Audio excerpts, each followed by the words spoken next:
aku baca ya, cuman itu belum jadi berita kayaknya atau namanya dengan uh, akal-akalan isu COVID-19 kayak gitu. Jadi ini salah satu bentuk free rider. Nah, gini juga Tur, saya mau tanya ke kamu nih soal apa namanya, soal isu-isu yang kaitannya dengan free rider. Kan tadi Mas bilang ya di awal bahwa ekspresi dari free rider ini beda-beda.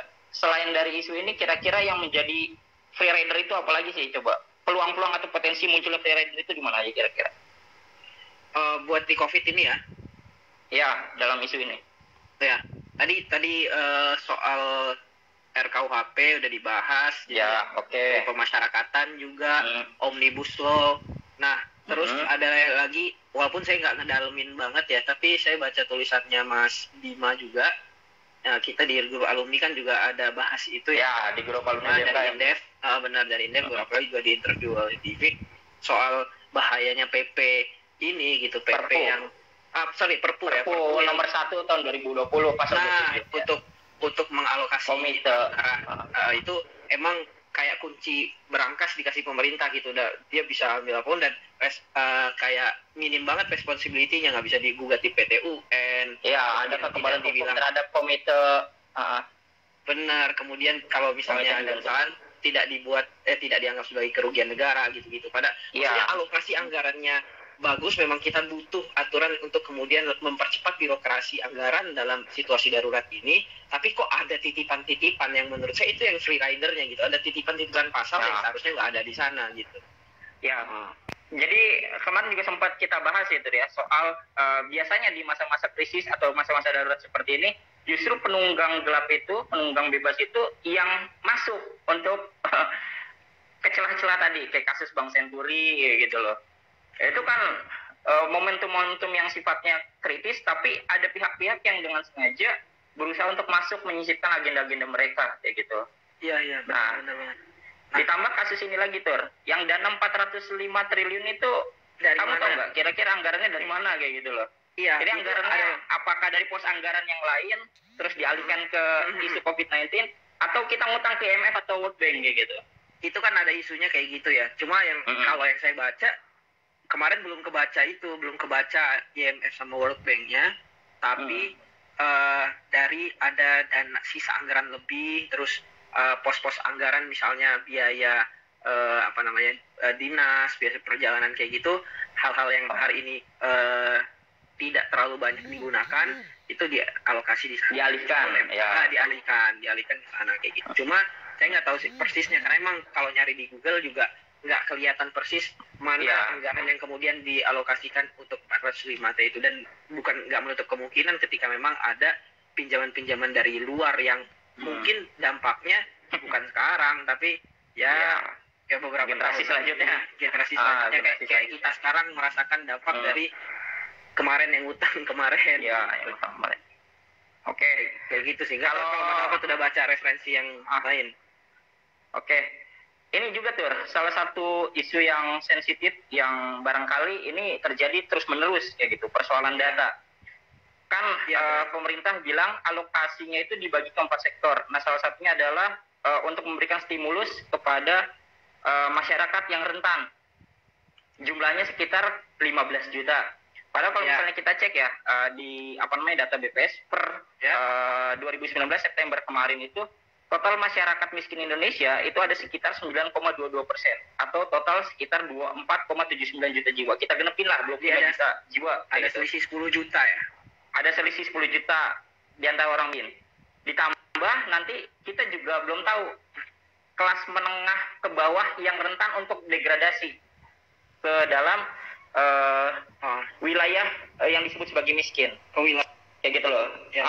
Jadi kan yang disebut sebagai miskin ada 9,22% nih penduduk, totalnya 24,79 juta jiwa. Nah, ditambah nanti mereka yang dari kelas menengah ke bawah yang terdegradasi akibat adanya COVID-19, misalnya usaha mereka nggak jalan kayak gitu loh. Terus kemudian pekerjaan mereka terhenti produksinya kayak gitu loh. Nah ini kira-kira udah dipertimbangkan atau belum? Itu masalah pertama. Masalah kedua Tur yang jadi concern kita adalah BPS ini menetapkan bahwa pendapatan per kapita kita untuk bisa disebut sebagai garis kemiskinan per kapita kita ya, itu per bulannya itu hanya sekitar 440.538 perak nih. Dan garis kemiskinan itu kan udah gak berubah sejak lama tuh. Betul. Jadi apalagi itu tolak ukurnya adalah asumsi dolarnya itu ada 13.400. 13.000. Jadi coba bayangin aja ya. Nah, ini saya nih orang Jakarta kayak gitu. Untuk menghidupi diri sendiri aja, makan pagi pakai tempe orek, pakai telur di warteg sama air putih lah yang standar kayak gitu. Itu udah habis 11.000 kayak gitu. Itu di Jakarta kayak gitu loh. Katakanlah 3 kali sehari makan dengan makan sejenis, kita keluarkanlah misal udah habis 30.000 sehari, kali 30 hari habis berapa? Itu udah habis 900.000. 900.000. Belum yang kemudian kita ngekos kayak gitu, yang kemudian punya keluarga, bagaimana coba pendapatan keluarganya nggak seberapa di Jakarta, biaya hidup tinggi kayak gitu. Jadi hal itu juga terjadi di Yogyakarta tempat kita kuliah kayak gitu. Benar-benar. Pendapatan yang sangat minim dan kemudian pengeluaran yang cukup tinggi juga karena sekarang banyak sekali pendatang datang ke Yogyakarta kayak gitu. Jadi ini semakin kemudian membuat kita itu ibaratnya ini pasti banyak loh yang terdegradasi dari kelas menengah ke bawah ke orang-orang miskin. Nah, persoalan ketiganya adalah apakah data orang miskin itu udah tepat? Ini juga memunculkan free rider lagi. Benar. Kayak kasus pemilu aja kemarin. Banyak loh kawan-kawan saya yang dia itu terdaftar di 2 DPT misalnya. Oke. Ya kan? Ya. Itu datanya padahal udah EKTP tapi kok nggak mampu untuk validasi satu titik kayak gitu loh. Dia ya udah DPT-nya di Klaten aja misalnya atau di Jakarta aja. Tapi kenapa dia bisa nyoblos 2 tempat terdaftar ya kayak gitu. Nah, terus kemudian kasus yang data ini juga bisa dimanfaatkan oleh oknum-oknum tertentu di level bawah, di desa, terus kemudian di kampung-kampung untuk memasukkan orang-orang terdekatnya sebagai daftar penerima bantuan sosial tadi kayak gitu yang dianggarkan. Jadi apakah kemudian dana ini bisa tersalurkan dengan tepat, itu yang menjadi persoalan kita hari-hari belakangan ini kayak gitu. Itu yang harus dipikirkan. Emang sih soal garis kemiskinan itu udah dikritisi. Waktu saya juga dapat materi di Dompet Duafa juga ya, kita sempat bahas itu, diskusi tentang apakah benar sebenarnya angka kemiskinan kita itu turun begitu, real segitu, dan real segitu, padahal dengan garis kemiskinan yang stagnan kayak gitu. Jadi seharusnya kondisi garis kemiskinan 10 tahun yang lalu sama yang sekarang ya beda dong, dengan inflasi, dengan kebutuhan kayak gitu. 400.000 itu dapat apa sebulan hari ini kayak gitu. Ya kan, itu artinya udah sangat-sangat miskin lah kayak gitu. Nah, jadi memang soal 3 hal tadi emang benar-benar jadi concern. Makanya kemarin pas diskusi sama Ketua Forum Zakat Pak Bambang itu, Bambang Sherman ya, beliau juga Bambang Sherman, beliau dari Dompet Duafa juga ya tadi gimana caranya memastikan distribusi anggaran yang lumayan banyak ini yang dianggap sebagai angin segar untuk penanganan COVID di Indonesia ini tepat. Nah, salah satunya adalah dengan menggandeng modeling dari distribusi yang dilakukan oleh lembaga-lembaga zakat, misalnya dengan modelingnya per RT, kemudian mengaktifasi warung-warung yang ada di sana kayak gitu. Jadi emang basis datanya benar-benar real kondisi lapangan. Ya, lebih sesuai dengan kondisi lapangan ya. Benar, bukan sekedar data-data statistik gitu. Jadi ya itu asumsinya adalah statistik itu, tapi kemudian di lapangan ada semacamnya survei juga yang dilakukan oleh kalangan masyarakat gitu, bekerja sama dengan lembaga-lembaga masyarakat untuk kemudian menyalurkan distribusinya secara lebih tepat gitu sih. Oke. Nah, balik ke soal free rider ya, karena kata kunci kita free rider hari ini. Nah, dari persoalan ini kira-kira Tur, kalau kamu melihat resiko yang paling besar yang ditimbulkan akibat adanya free rider ini apa sih? Yang kira-kira paling nyawa ya? Nyawa, ini masalahnya. Nyawa ya? Iya, itulah kenapa ada pasal di mana orang yang mengkorupsi dana bencana itu dihukum mati. Betul. Ya kan? Betul. Ya karena ini resiko paling besar kan nyawa, Bos. Kalau misalnya anggaran anggaran yang besar ini ada yang manfaatin nih, ditarik sana sini, digelapin, wah luar biasa itu mah. Disunat macam-macam lah ya. Disunat macam-macam, wah luar biasa. Ada tenaga medis yang udah jadi korban, ada 191 korban kita. Wah itu nggak berperi kemanusiaan banget sih. Itu jadi menurutku resiko paling besarnya itu sih nyawa orang. Sepakat banget. Iya. Karena kalau dari dari pemahamanku secara politis kayak gini, bahwa resiko adanya free rider dalam situasi normal aja itu level paling tingginya itu adalah di tataran korupsi dan inefisiensi anggaran.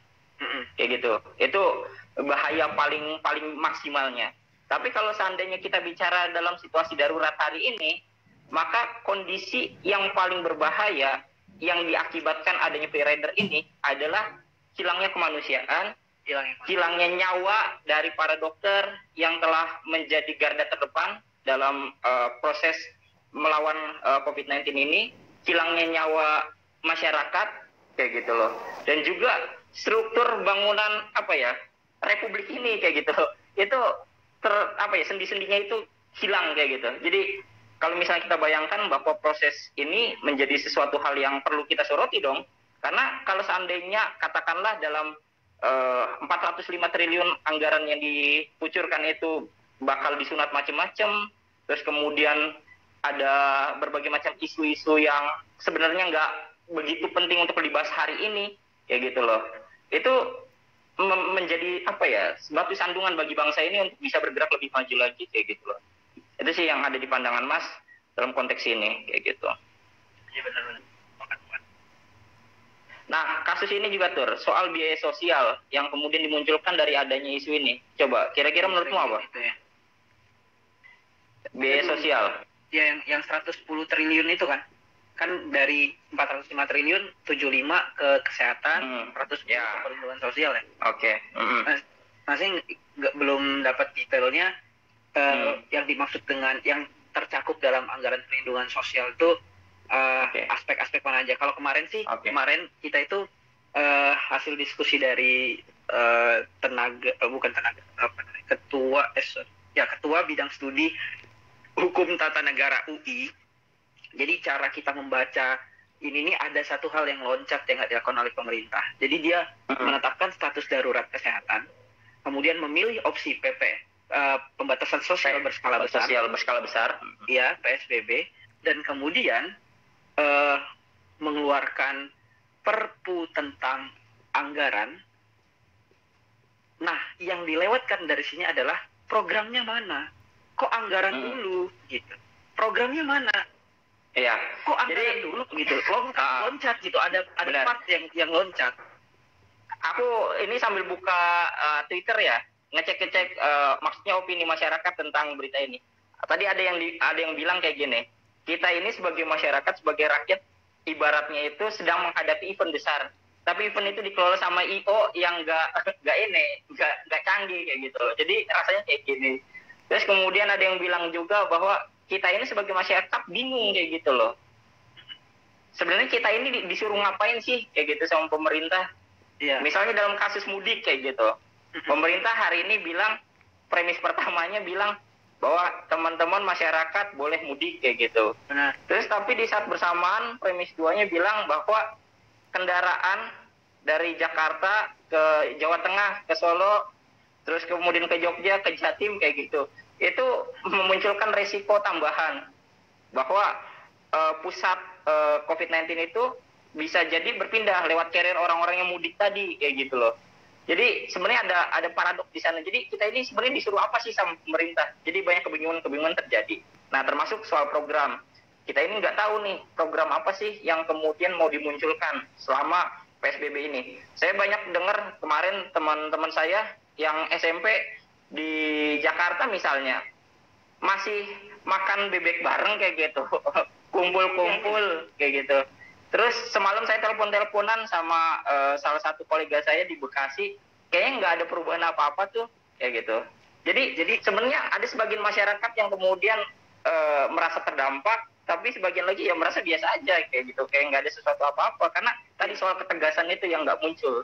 Nah itu kenapa yang saya tulis di Republika, karantina wilayah itu kan saya bilang kenapa social distancing itu nggak efektif karena pemerintah itu betul karena cuma himbauan doang kayak gitu. Iya, campaign bukan policy.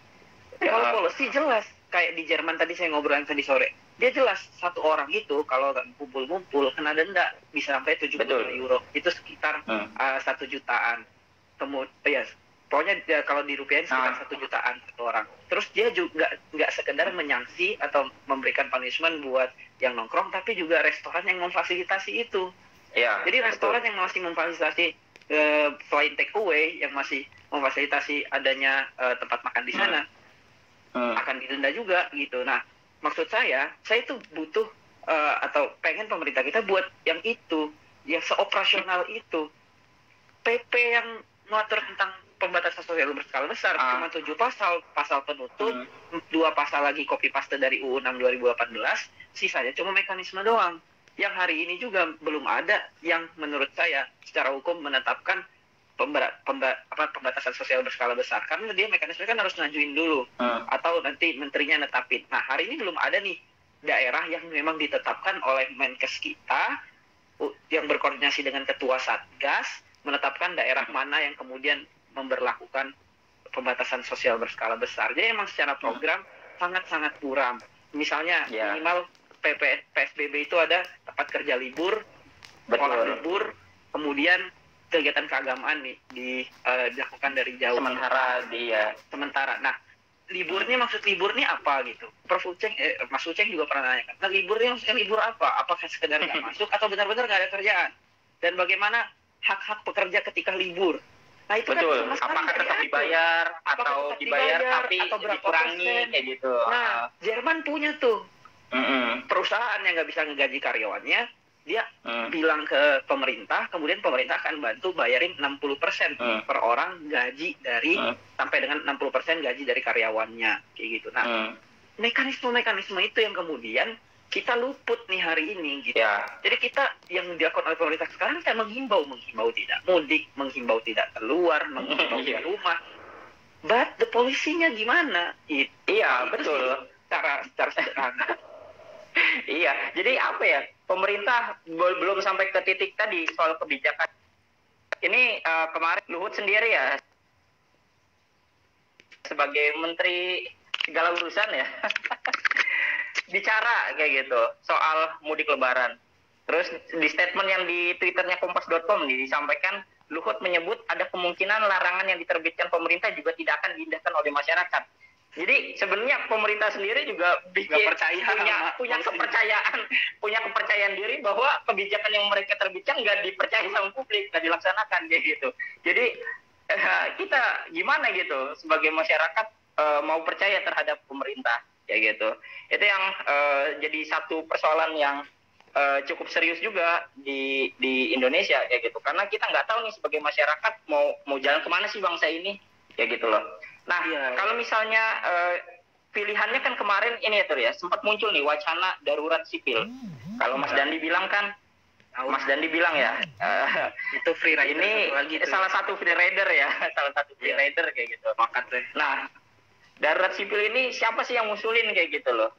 Pembisiknya siapa gitu kan? Nah, pembisiknya siapa kayak gitu loh? Tahu sih yang. Nah, alhamdulillah kemarin nggak jadi dipilih darurat sipil ini kayak gitu loh. Tapi kalau misalnya ini terjadi, ini luar biasa sekali, nggak nyambung kayak gitu. Apa yang kemudian dilakukan oleh pemerintah itu nggak relevan dengan apa yang seharusnya dilakukan. Nah, sebenarnya opsi tentang karantina wilayah itu udah pas banget kayak gitu loh. Apalagi terutama di epicentrum pandemi ini di Jakarta kayak gitu. Gubernur DKI Jakarta udah berupaya untuk menyurati soal karantina wilayah di Jakarta, tapi lagi-lagi ditolak. Terus kemudian soal kendaraan itu kan udah diupayakan dong untuk ditutup, tapi lagi-lagi moda transportasi tutup tapi dimentahkan lagi kayak gitu loh. Nah, sebenarnya apa sih yang diinginkan kayak gitu loh? Apa yang kemudian bisa kita lakukan? Bahkan kalau misalnya kita cek ya beberapa waktu lalu sampai hari ini bahkan Presiden katakanlah udah bikin keputusan Presiden Kepres kemarin soal COVID-19 ini untuk mencegah ini. Tapi kemudian yang terjadi misalnya di Jogja nih, Mas Alfred nih mau keluar ini susah nih. Karena portalnya cuma satu desa kayak gitu loh. Bahkan kalau orang-orang sini bilang ya, ketua RT, ketua RW, kepala desa itu lebih tegas, lebih galak daripada presiden kayak gitu dalam melakukan proses kebijakan. Kebijakannya jelas. Mereka masyarakat dihimbau diminta untuk stay di rumah. Pintu keluar masuknya itu dibikin hanya satu jalan kayak gitu. Terus kemudian di portal itu kemudian dikasih disinfektan kayak gitu. Nah, itu kebijakannya jelas kayak gitu loh. Nah, yang dilakukan oleh pemerintah pusat ini kesannya masih belum tahu realnya apa. Nah, kalau aku menduga kenapa opsi karantina wilayah di Jakarta khususnya itu nggak dilakukan, karena yaitu pemerintah terbatas dananya, soal ekonomi juga kayak gitu. Tapi kan kayak kasus di Kalimantan Timur, di Tegal, bahkan di Papua kayak gitu, mereka benar-benar memutus akses untuk keluar dan masuk lokasinya tersebut. Yang terutama di Papua ya, kayak gitu. Itu sih jadi yang jadi. Kalau saya ngelihatnya kayak gini sih sebenarnya, kalau kita baca UU 6 2018 itu saya nggak menemukan adanya kata-kata bahwasanya opsi yang bisa diambil itu cuma satu. Jadi kan alurnya gini, alurnya dia harus menetapkan darurat kesehatan dulu, makanya ada Kepres. Kemudian PP akan mengatur apakah akan mengatur karantina rumah atau karantina wilayah, karantina rumah sakit dan PSBB. Nah, kalau saya nggak menemukan adanya larangan untuk kemudian memberlakukan dua opsi sekaligus, karena memang secara logika juga karantina rumah itu tetap bisa dilakukan sembari karantina wilayah, pembatasan sosial berskala besar juga bisa tetap dilakukan sembari karantina wilayah. Nah, saya sebenarnya berpikir bahwa harusnya PP yang dikeluarkan itu bukan hanya tentang pembatasan sosial berskala besar, tapi langsung mengatur mekanisme gimana wilayah-wilayah yang mau mengkarantina wilayahnya. Nah, itu jadi bukan kemudian sekedar dulu dilarang, tapi kalau memang mau begini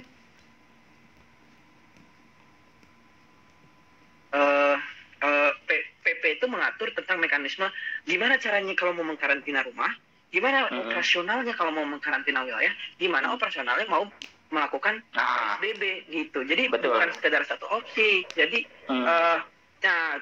komprehensif, dan kemudian daerah juga bisa punya pilihan. Kalau memang daerahnya percaya diri untuk kemudian mampu mengelola wilayahnya sendiri, mengkarantina wilayahnya agar tidak masuk terutama dari kawasan-kawasan yang epicentrum ke daerahnya. Nah, itu kan jadi bisa lebih menekan angka COVID itu. Saya membayangkan seperti ini sebenarnya. Jadi lockdown itu bukannya zero movement, Mas. Bukan zero movement. Betul. Tapi mengatur gimana keluar masuk. Nah, contoh misalnya contoh lah, misalnya Palembang mau bikin karantina wilayah, contoh ya.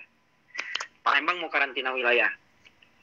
Terus ya boleh nih, menurut saya ya, secara operasionalnya boleh untuk bilang bahwasanya yang nggak boleh masuk ini dari wilayah epicentrum, Jakarta, Jawa Barat. Nah, yang lain tetap boleh keluar masuk, tapi dari wilayah ini nggak boleh. Kan bisa ya, ada opsi seperti itu. Bisa.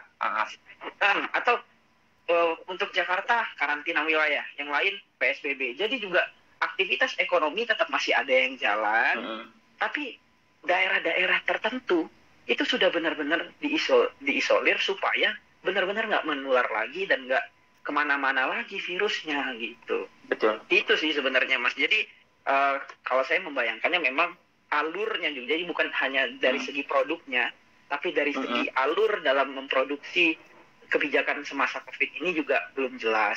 Contoh, misalnya di beberapa daerah, ketua satgasnya itu bukan orang kesehatan.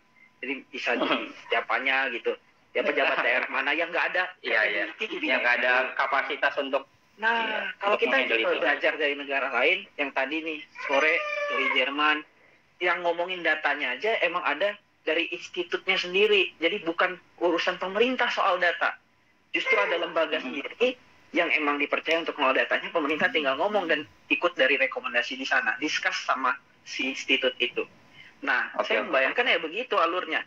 Idealnya kita dari segi kesehatan masyarakat untuk basmi COVID itu kayak mana? Habis itu dampaknya ini ekonominya, katakanlah. Ekonominya seperti apa?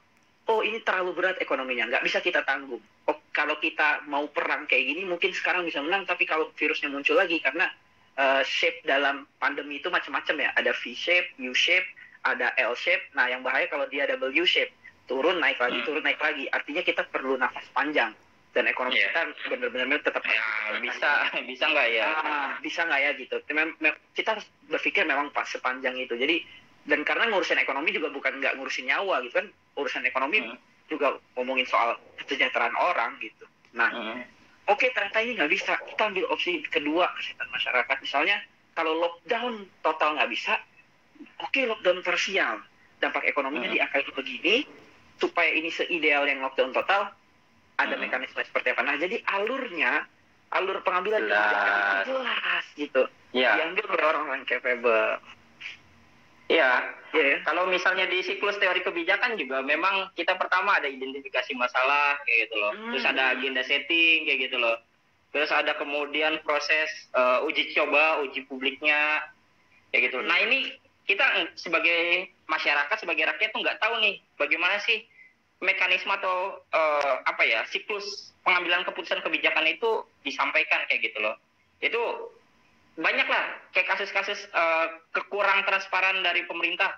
Contoh kasusnya kayak gini. Ini baru banget saya kan cari-cari info juga ya soal ini tuh tentang data statistik.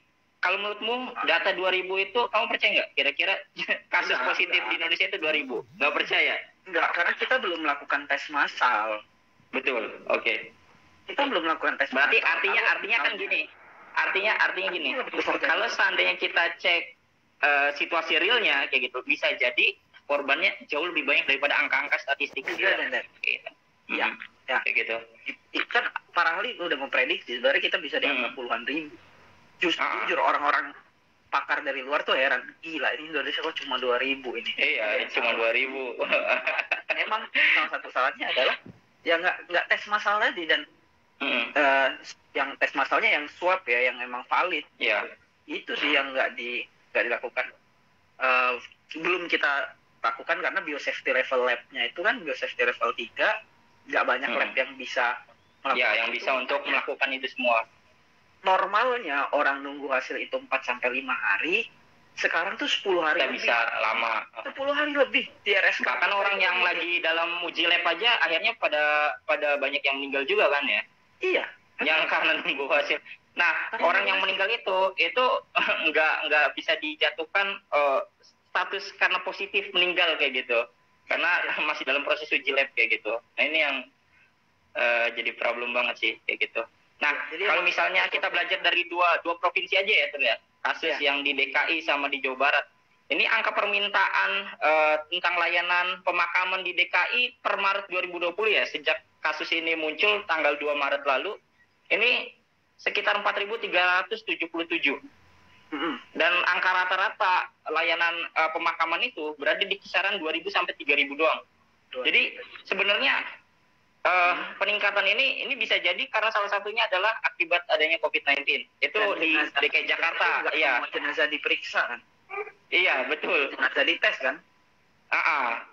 Itu kasus di Jakarta. Terus tadi juga saya mencatat di Jawa Barat ya, RK juga bilang bahkan bicara dengan Pak Wakil Presiden ya dalam kasus conference, dia bilang kalau seandainya kasus real yang terjadi itu bisa jumlahnya itu berkali lipat dibandingkan dengan data statistik yang disampaikan oleh pemerintah kayak gitu. Jadi sebenarnya kondisi semacam ini itu yang membuat kita tetap harus waspada.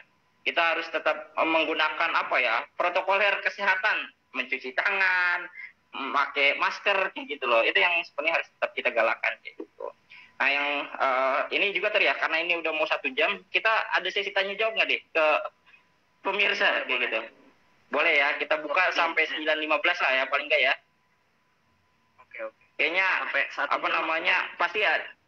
Iya. Jadi gini, buat kasus ini kan tentu ya pasti ada social cost yang katakanlah masyarakat yang terkena kasus positif COVID-19 ini banyak juga yang ditolak oleh masyarakat kayak gitu karena kurangnya pemahaman masyarakat terhadap orang ini orang yang terkena COVID-19. Padahal dari penelitian itu orang yang dikubur 7 jam setelah dikubur ya udah hilang kayak gitu. Terus kemudian kasus lagi di mana sampai per hari ini ada sekitar 20 lebih atau 30. Hari ini sekitar 30 kalau nggak salah dokter ahli di Indonesia sudah meninggal karena COVID-19. Coba bayangin, orang kuliah kedokteran itu 16. Kalau data terakhir ada sekitar 20-an. 20 ya? Dokter, tenaga medis. Udah di angka 20 hampir angka 30. Nah, apa namanya jumlah dokter yang kemudian meninggal ini kan mereka itu ahli katakanlah ya. Terus kemudian meninggal. Orang untuk nunggu munculnya dokter-dokter baru itu kan perlu waktu ya untuk kuliah kedokteran ngambil spesialis kayak gitu. Itu kan perlu waktu. Nah, ini sebenarnya kasus yang cukup signifikan karena terlalu banyak social cost yang kemudian harus dikeluarkan dari persoalan ini kayak gitu. Jadi memang secara kesimpulan kita boleh mengatakan bahwa peluang munculnya free rider ini sangat terbuka lebar ya. Nah, tapi yang kemudian bisa kita simpulkan kira-kira bagaimana sih cara melawan adanya free rider ini?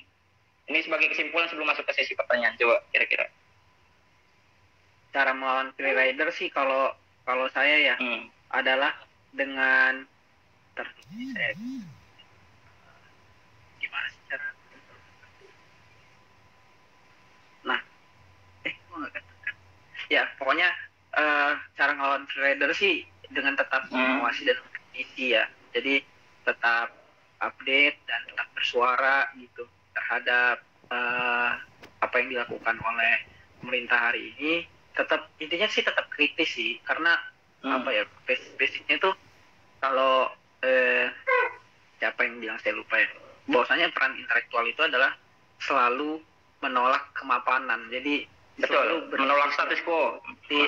Ya, menolak status quo, bukan dalam artian yang destruktif tapi yang konstruktif ya. Kayak misalnya angka yang COVID ini 2000-an ya, status quo itu nggak ditelan mentah-mentah. Dia orang intelektual pasti akan berpikir ada yang salah nggak ya dengan angka ini, ada yang salah nggak dengan statistik ini. Dia akan selalu berpikir kayak gitu, mencari mengkritisi hal kayak gitu secara konstruktif untuk membangun situasi masyarakat menuju ke masyarakat yang lebih ideal, kan kayak gitu ya tugas intelektual. Jadi menurutku ya free rider ya dilawannya kayak gitu dengan tetap menjadi watchdog gitu tentang sosial. Ya makanya konsep people power sebenarnya kan sekarang jadi relevan, cuman bukan kita aksi demo ngumpulin massa keluar rumah kayak gitu. Sebenarnya maksudnya people power yang bisa kita lakukan ya adalah mengorganisir diri lewat new social movement. Sekarang jangan salah bahwa 2 jempol kita itu bisa jadi senjata untuk bisa mengkritisi pemerintah loh.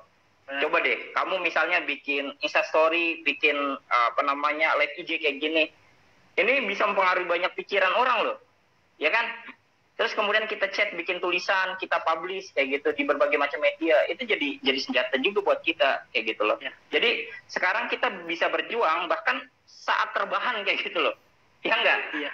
Kaum rebahan beri perubahan. Jadi kaum rebahan beri perubahan untuk bisa berkolaborasi kebaikan.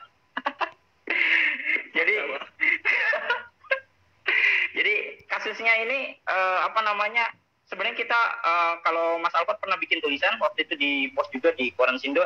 Jadi tugas kita mendidik penguasa itu adalah dengan mengorganisir masyarakat untuk bisa dekat dengan literasi, baca tulis diskusi kayak gitu. Itu yang penting banget buat kita lakukan. Makanya proses memproduksi gagasan, memproduksi wacana, memproduksi tulisan itu tetap harus kita lakukan, meskipun lewat caption ataupun status-status kita di WhatsApp kayak gitu. Itu ya bro ya, sebagai kesimpulan buat kita tetap berupaya untuk bagaimana caranya memastikan bahwa kita tetap tampil mengkritisi kebijakan pemerintah, kita bermain peran sebagai watchdog, dan juga pada akhirnya kita harapkan ya sama-sama bahwa pemerintah bisa lebih responsif untuk bisa menangani persoalan, karena ini situasi yang abnormal kayak gitu. Oke, coba kita buka buat buat beberapa pertanyaan. Coba kamu ada ngeliat nggak pertanyaan? Ini aku bisa ngeliat di ini nih. Nah ini sih tadi udah kejawab sih. Oke, yang belum kejawab aja. Pakai proyek gini untuk bikin anggaran yang nakal. Oh jelas itu, jelas. Terus tolong mana? Banyak banget ya, Cet. numpuk. Ini perbankan kalau libur gimana? Kasihan mama harus kerja padahal situasi udah makin gak enak. Gimana Mas Alfa? Mas Alfa apa? Kerja nggak berarti? Oh, kerja WFA.